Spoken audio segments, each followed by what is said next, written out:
Hello and welcome to another episode of Chasing Hope. I hope you've enjoyed the introductory, and today's segment, which is our history segment, will be throwing light on different facets, of course, of Christianity. In particular, today I hope to answer your question: did Jesus really exist? Did the founder of Christianity actually walk the face of the earth, or is he just a legend of yore? Now, as a person, Jesus gave us a lot of principles that are universally picked up, accepted, acknowledged, appreciated. But here's the thing: the one principle that he left us with is something that has not been emulated anywhere else, and that is for a man to sacrifice his innocent self for his friends. Because that's exactly what happened to Jesus. An innocent Jesus was nailed to the cross for the sins of someone else, sins he had not committed. And if he wanted, he could have actually gotten himself out of the clutches of the Romans. But he didn't. He maintained his silence and he died. Now, for all of this to be believable, I must have some very, very solid evidence. So, let's get straight into it. Flavius Josephus, one of the earliest Jewish historians that ever existed, was born in 37 AD. Born into a very well accomplished and a well-to-do family, Josephus was not a Christian. But he had come into contact with people who were in many ways contemporaries of Jesus Christ. In his celebrated Jewish Antiquities, a massive 20-volume history of the Jews, we find the mention of Jesus twice. This proves that at least a human being named Jesus Christ is very much present at the same time as what the Bible chooses to talk about. But that's a very weak evidence. However, there is even more. Now, Josephus, apart from many other things, was also the military commander in Galilee. Galilee being the place where Jesus spent maximum time praying. So now we can afford to trust his word, because people would have noticed Jesus' coming and going. Another account of Jesus appears in the Annals of Imperial Rome, written by Tacitus, a first centurion historian and senator of the Roman Empire. Now, he wrote his book around 116 AD. Should you read about his chronicling of the burning of Rome in 64 AD, Tacitus explicitly mentions that Emperor Nero falsely blamed persons commonly called the Christians, who were hated for their enormities. Christus, the founder of the name, was put to death by a certain Pontius Pilate, procurator of Judea under the reign of King Tiberius. Now here's the thing. This is again a non-biblical account of the existence of Christ. What is even more interesting is the fact that whenever Tacitus wrote, if he thought of any information as less reliable or something that needed further investigation, he'd make a marginal note. No such note, however, has been found in his chronicles on Christ. So that's another extra biblical account for you. But I'm ready to believe that Jesus existed. But how do you prove that whatever miracles happened actually happened? Because Jesus was famous for talking in parables. So how do we know that all his miracles were also not parables or stories? Now, Pliny the Younger, Emperor Claudius, other Romans have mentioned Christ and the early church. So here we have nullified the claim that Jesus was a myth.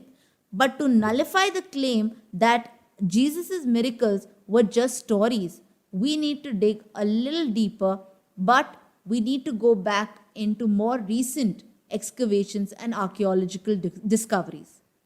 So in 1998, an extensive underground exploration was conducted under the direction of the late Douglas Edwards. Now, according to biblical history, Jesus' first miracle was performed at Cana. The excavation was also conducted 9 miles from Nazareth in Lower Galilee, again in a place called Kirbat Cana. Now, here's the thing.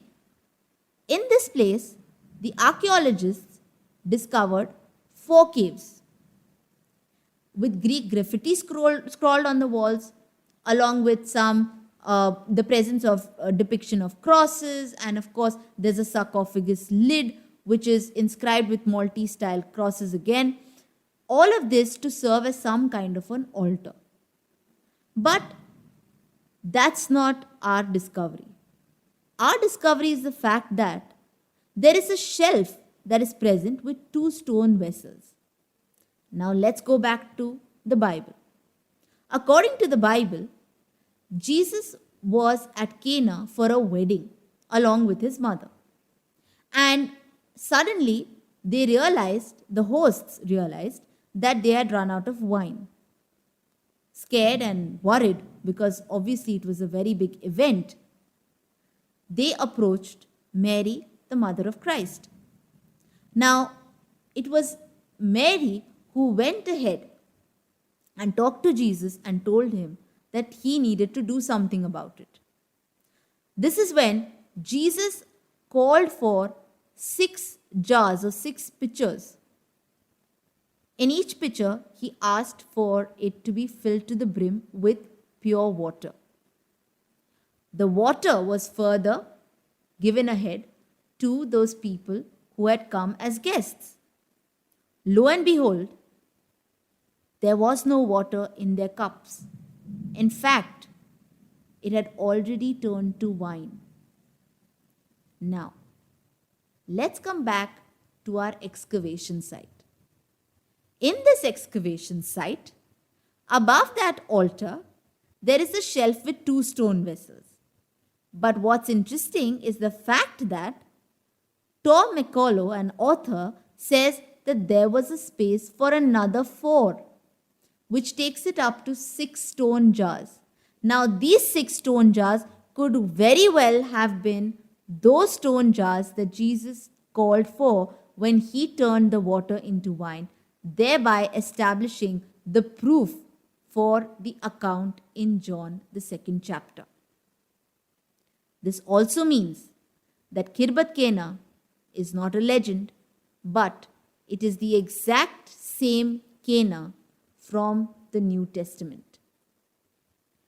Whenever we look at history, my friends, especially when it comes to biblical history, we ought to go back to the story, the actual biblical story, and then come back to the existence of artifacts, of statuettes, of any kind of proof that history is willing to give us. Because it is only when we, with a prayerful heart, go forward and start searching for the truth that we find it. Jesus, in all of his life, preached about finding the truth. Now, obviously, as Christians, we tend to go forward and say that our faith is enough. Yes, it's enough, but for yourself, for your personal belief. What happens when a non-believer comes to you and asks you a question about whether Jesus existed? About how we can say with complete confidence that yes, Jesus was very much a human being like you and me, who suffered, underwent trials and tribulations of his own, and then was finally put to a very humiliating death. This is why it becomes so very important that we go forward and not just talk about Jesus and his teachings and his preachings, but we must go forward and establish that whatever Jesus did was for real, and none of it was just a story. His parables were definitely told to people with an idea that they should reform, that they should revive their old faith in God, and that God was waiting to hear from them. Jesus has made it very clear in the Bible that he did not come to change anything that was already written. He had not come to modify and alter the Ten Commandments. He had not come to change any of the principles that God had already given the Jews. And today, by extension, we Christians also follow. So, my friends, whenever you have a question, go forward. Ask those questions to someone who can actually answer you in the right way. I am well aware that there are times when many people, for the lack of a better word, are naive, and they go forward and give a very brash answer and they try to dismiss your question. But don't stop there, because that is just one flawed human being, just like you and me. But there are others who are ready and willing to answer your questions. There are others who are there, very much present around you. You only need to seek them with a prayerful heart. Whenever I have a question, and especially when it is related to my faith, I generally tend to ask either my father, of course, my late mother was one person who added a different perspective to things, a very positive perspective to things. But I also go forward and get in touch with my church pastor and ask them about my doubts. Because until and unless I ask about my doubts, I will never know if my question was valid. And remember, there are no stupid questions, only answers. And therefore, however tiny that question may seem to you, it could be something that means a lot to someone else. And that is why it's important that whenever you have any questions, especially related to the Bible, please ask those who will be able to satisfy your question willingly and with the right answers. Don't give up on your faith, because quite frankly, in a pandemic such as this, we're all going through a lot. And just merely saying that we are there for you, hearing people say this, I've heard a lot of it in the last 1 month.